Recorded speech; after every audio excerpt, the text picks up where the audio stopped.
Alrighty, so this is just We the People News. Okay? Um, I'm not an attorney, I'm not giving legal advice, okay? So do not take it as such, people. Alrighty. Why? Because I'm not an attorney. That's why. I just think outside the box, okay? I never look straight forward, I always look around me to be able to protect myself by any means necessary. Okay? Now, we all starting to realize that laws are jumping around from one place to another. And we all are going by hearsay and go and get an attorney instead of looking up the laws ourselves. Okay? Yesterday, or last night, I did a video about the freedom of travel. And I call it freedom of movement, right? Why? Because there's particular words I just want to be on the safe side that may be hidden in law somewhere that can conflict with my views, right? I want to be able to proceed forward in my freedom and movement. Okay, so let's check out, and this is going to be two parts. Okay, because this one in particular is going to be Texas. Okay, I guess this guy's in Texas, and his YouTube channel is IMFORMATRTORY.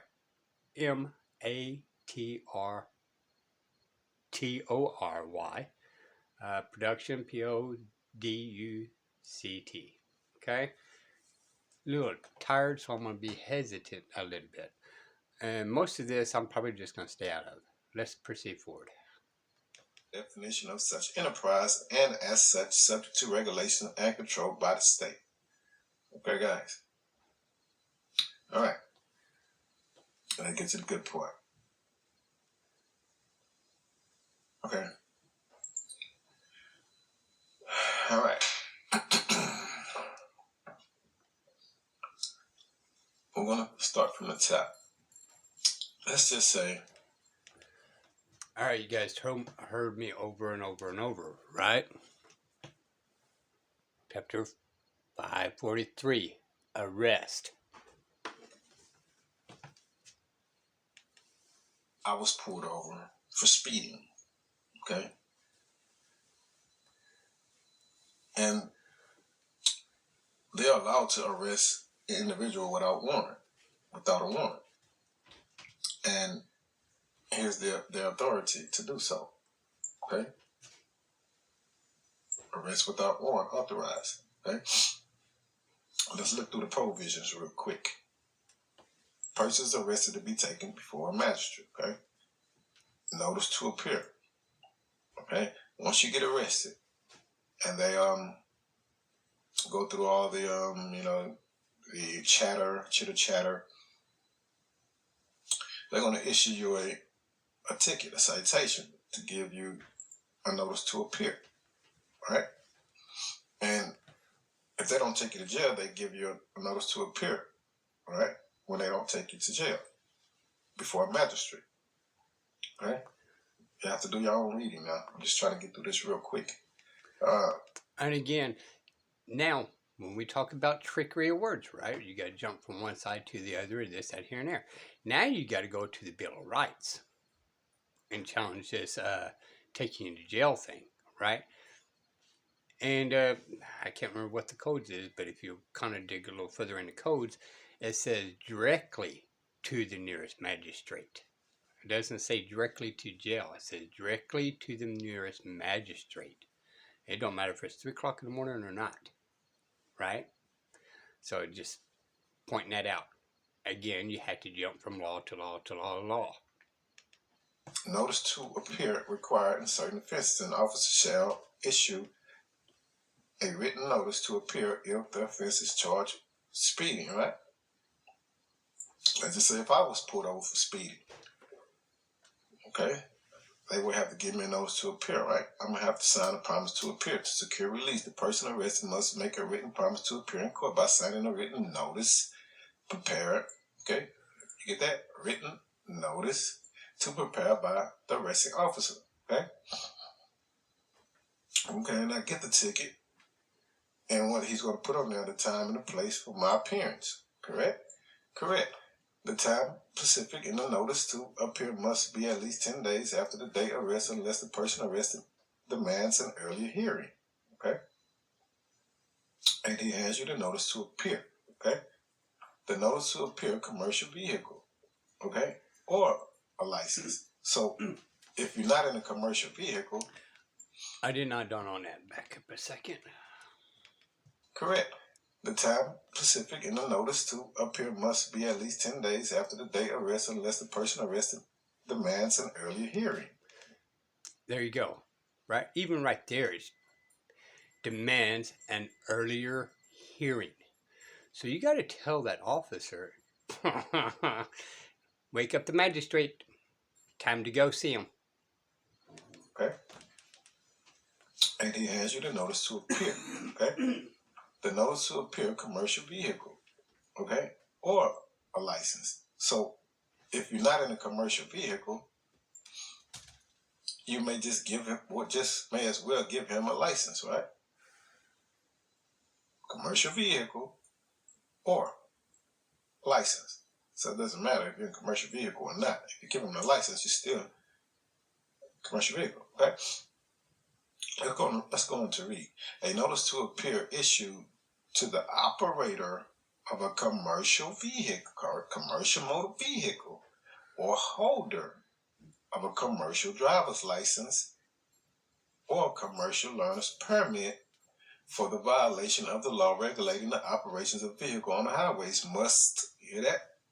Must contain the information required by department rule to comply with Chapter 22 and the Federal Commercial Motor Vehicle Safety Act, Title 18, Act of 1986.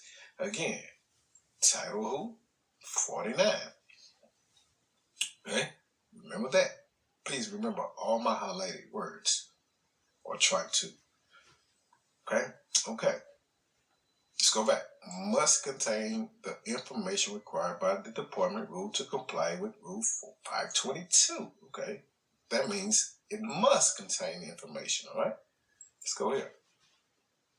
Let's go to 522. Oh, 522. Commercial driver's license. Okay.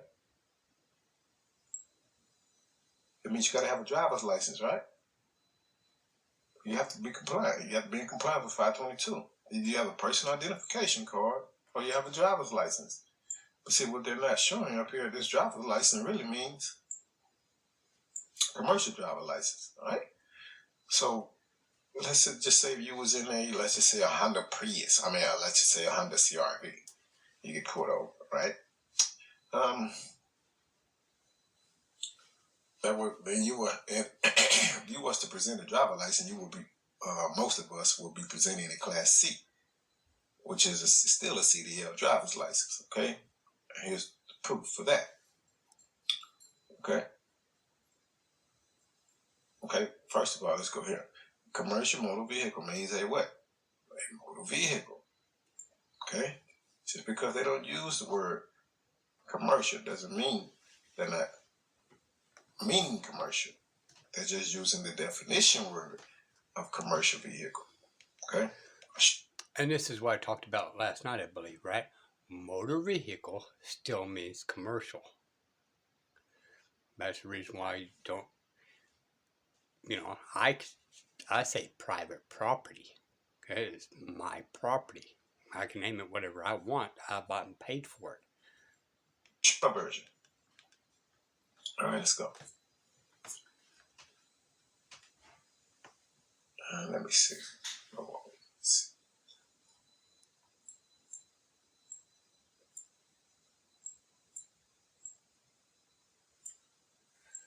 Let's see.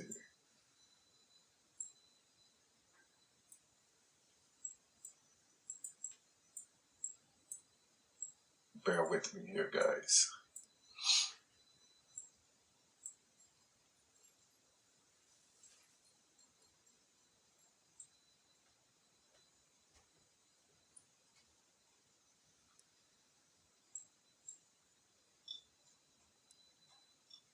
Okay, right here. Classification. Okay?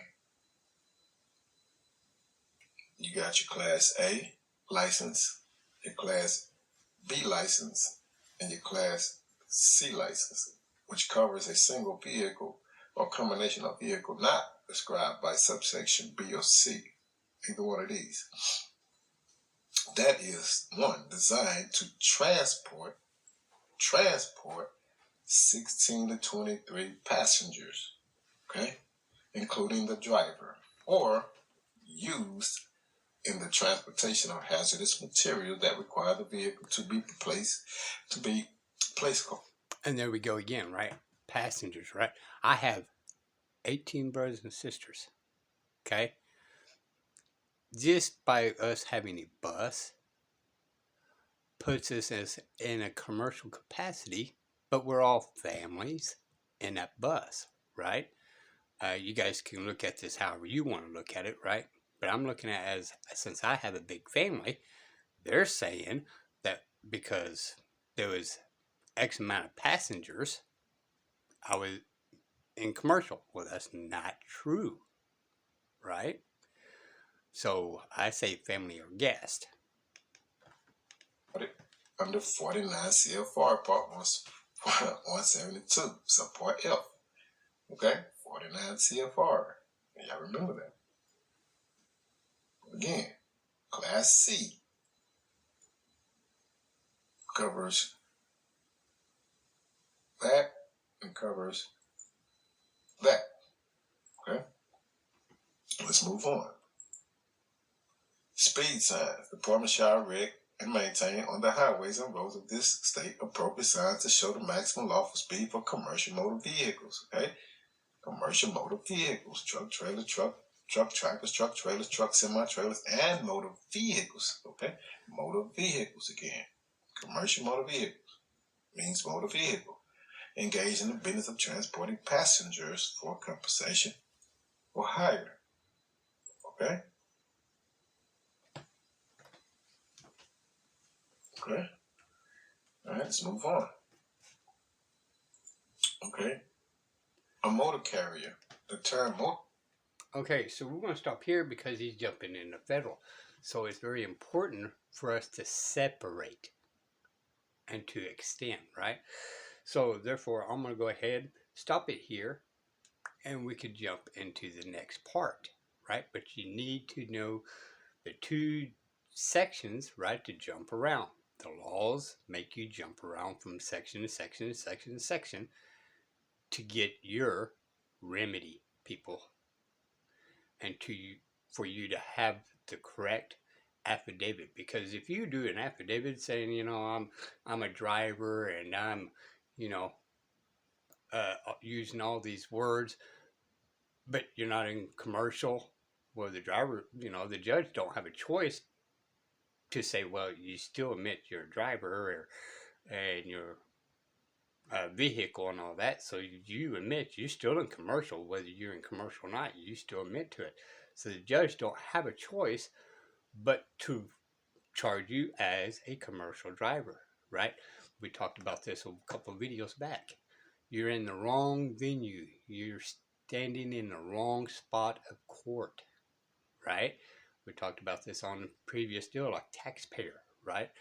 If you go in there and talk about you are a taxpayer, well, you have standing in another section, and the judge is going to agree you are a taxpayer. But if you go into a different area and do the standing as a non-taxpayer, well, the burden of proof is the claimant trying to prove that you are a taxpayer, right? Same thing here. The trickery of words that would put you in the correct standing of the courts. Okay, so let's go ahead and end it here. We'll jump to the next one here in a minute. Peace with People News.